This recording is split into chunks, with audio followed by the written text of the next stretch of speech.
Transformer chapter है हमारा। Transformer में दो टाइप आते हैं, एक है सबसे पहला स्टेप अप और जो दूसरा है वो है हमारा स्टेप डाउन। सबसे पहला ट्रांसफार्मर का टाइप है स्टेप अप, दूसरा ट्रांसफार्मर का टाइप है स्टेप डाउन। अभी जब हम ट्रांसफार्मर की बात करते हैं तो ट्रांसफार्मर हम क्यों यूज़ कर रहे हैं सबसे पहले ये जान लेते हैं। ट्रांसफार्मर हम इसीलिए यूज़ करते हैं एसी से एसी कन्वर्जन के लिए, चाहे वो वोल्टेज को कम करना है चाहे वो वोल्टेज को बढ़ाना है।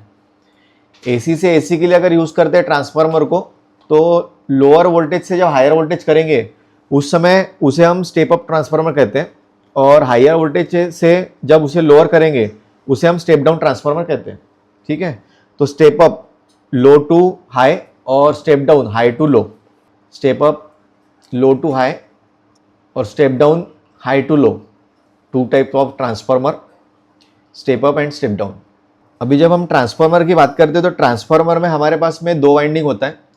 सबसे पहला वाइंडिंग होता है प्राइमरी और दूसरा वाइंडिंग होता है सेकेंडरी। तो हमारे पास में दो वाइंडिंग होती है, एक होती है प्राइमरी, दूसरी होती है हमारी सेकेंडरी। प्राइमरी वाइंडिंग में ऑलवेज हम सप्लाई देते हैं इनपुट का और सेकेंडरी से हमें आउटपुट मिलता है। प्राइमरी में ऑलवेज हम सप्लाई देते हैं इनपुट का और सेकेंडरी से हमें आउटपुट मिलता है। जो हमारा ट्रांसफार्मर होता है स्टेप अप ट्रांसफार्मर, उसके आउटपुट में वोल्टेज इंक्रीज करके मिलते हैं ऑलवेज। स्टेप डाउन ट्रांसफार्मर में आउटपुट वोल्टेज डिक्रीज करके मिलते हैं हमें। जो हमारा स्टेप अप ट्रांसफार्मर होता है, करंट की अगर बात करेंगे तो वहां पे करंट हमें डिक्रीज करके मिलता है। स्टेप अप ट्रांसफार्मर में करंट हमें डिक्रीज करके मिलता है, मतलब कम करके मिलता है। और स्टेप डाउन ट्रांसफार्मर में हमें जो करंट है वो इंक्रीज करके मिलता है। ट्रांसफार्मर स्टेप अप रहे या स्टेप डाउन रहे, यहाँ पे जो फ्रीक्वेंसी होती है ये फ्रीक्वेंसी हमारी स्टेबल होती है 50 हर्ट्स, क्योंकि इंडिया में जो फ्रीक्वेंसी हम यूज़ कर रहे हैं वो 50 हर्ट्स यूज़ कर रहे हैं। हमें यहाँ पे फ्रीक्वेंसी ऑलवेज स्टेबल मिलेंगी 50 हर्ट्स। ट्रांसफार्मर फ्रीक्वेंसी को चेंज नहीं करता है, फ्रीक्वेंसी यहाँ पर मेंटेन मिलेंगी हमें 50 हर्ट्स, स्टेबल मिलेगा 50 हर्ट्स। स्टेबल मीन्स ये होता है, ये जब ट्रांसफार्मर की बात करते हैं स्टेप अप और स्टेप डाउन, इस कंडीशन में फ्रीक्वेंसी में चेंजेस नहीं आते। अगर इनपुट का फ्रीक्वेंसी 50 हर्ट्स है तो आउटपुट का भी फ्रीक्वेंसी 50 हर्ट्स ही रहेगा इसमें। जो हमारा ट्रांसफार्मर काम करता है वो electromagnetic induction and mutual induction पे काम करता है। इलेक्ट्रोमैग्नेटिक इंडक्शन मीन्स जब हम सप्लाई देंगे प्राइमरी में तो यहाँ पे इलेक्ट्रोमैग्नेटिक फील्ड जनरेट होती है, तो उसे इलेक्ट्रोमैग्नेटिक इंडक्शन कहते हैं। वो इलेक्ट्रोमैग्नेटिक इंडक्शन प्राइमरी वाइंडिंग पे जब जनरेट होती है वो सेकेंडरी पे इम्पैक्ट करती है, और सेकेंडरी पे इम्पैक्ट करने के बाद हमें फिर आउटपुट वोल्टेज वहाँ पे मिलता है। अभी ट्रांसफार्मर पे बहुत सी सारी चीज़ें हमारी डिपेंड होती है, जैसे कोर टाइप। हम जो देखते हैं ट्रांसफार्मर, हमारे यहाँ पे आयरन कोर के ट्रांसफार्मर जनरली देखने मिलते हैं, है ना। कोर टाइप मीन्स ऐसा होता है जैसे वाइंडिंग बनी हुई है और वाइंडिंग के सपोर्टिंग में जो आजू बाजू यहाँ पे जैसे कोर बना होता है, इसे कोर कहते हैं। ये हमारा आयरन कोर है। और हमारे पीसीबी बोर्ड्स पे जो ट्रांसफार्मर हम यूज़ करते हैं वो हमारे स्टेप डाउन ट्रांसफार्मर होते हैं।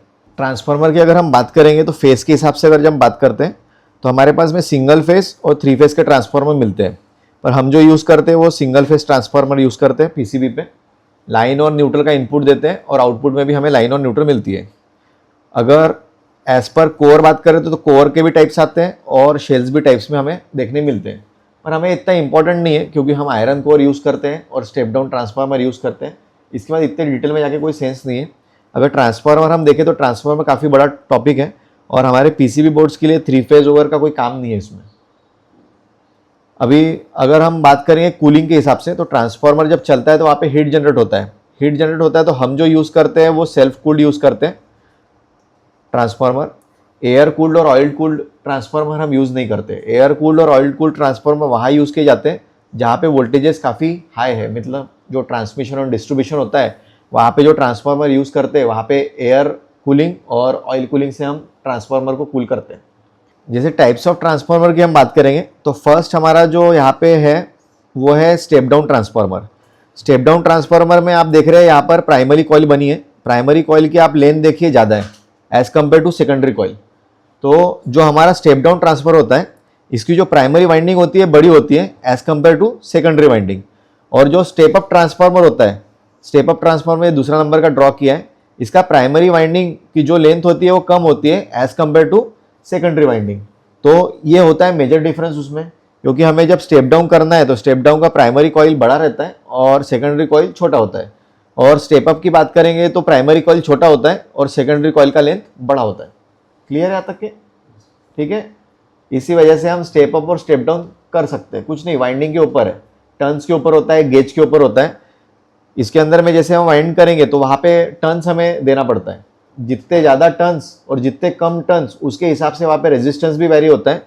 और प्राइमरी और सेकेंडरी जैसे जैसे टर्न्स हम कम ज़्यादा रखते हैं उसके हिसाब से ट्रांसफार्मर का टाइप डिसाइड होता है, ये स्टेप डाउन है या स्टेप अप ट्रांसफार्मर है। जब हम बात करेंगे तो हमारे पीसीबी पे दो तरीके के ट्रांसफार्मर आपको जनरली देखने मिलते हैं, एक है 0-12, एक है 12-0-12।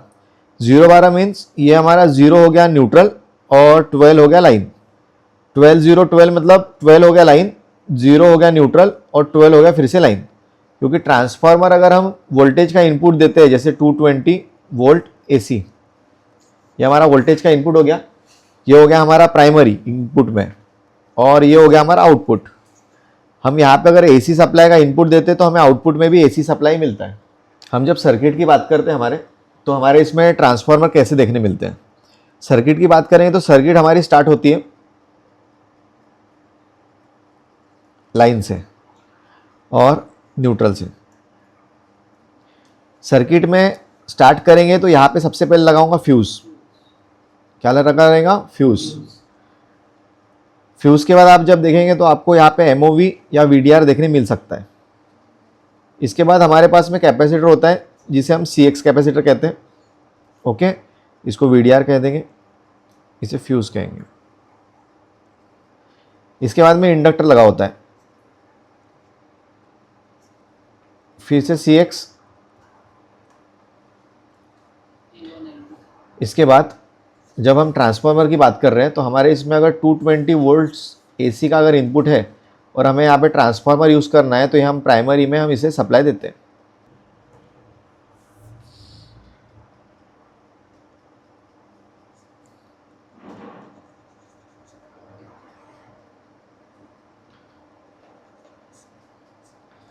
प्राइमरी में हमने इसको इनपुट दिया 220 वोल्ट्स को, और सेकेंडरी से हमने आउटपुट लिया। सेकेंडरी से आउटपुट देगा तो ये लाइन और न्यूट्रल आउटपुट देगा 12 वोल्ट्स का। इस तरह हमारा सर्किट बनता है। ये L1 हो गया, ये L2 हो गया क्योंकि ये इंडक्टर है, और ये ट्रांसफार्मर हो गया हमारा। क्लियर है यहाँ तक? ट्रांसफार्मर का ये हो गया हमारा प्राइमरी साइड,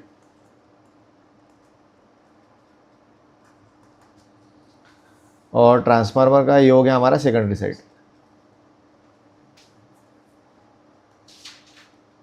इस तरह सर्किट बनता है हमारे पीसीबी पे। क्लियर है क्या?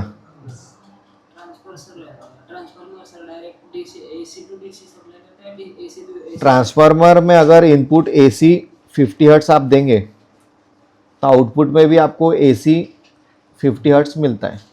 डिपेंड करता है स्टेप अप है या स्टेप डाउन है। यहाँ पे हमने स्टेप डाउन यूज़ किया, तो स्टेप डाउन यूज़ किया तो 220 वोल्ट AC का इनपुट है और आउटपुट में आपको 12 वोल्ट AC का आउटपुट मिलेगा, DC का नहीं मिलेगा। Transformer always convert AC to AC, चाहे वो स्टेप अप में रहे चाहे वो स्टेप डाउन में रहे।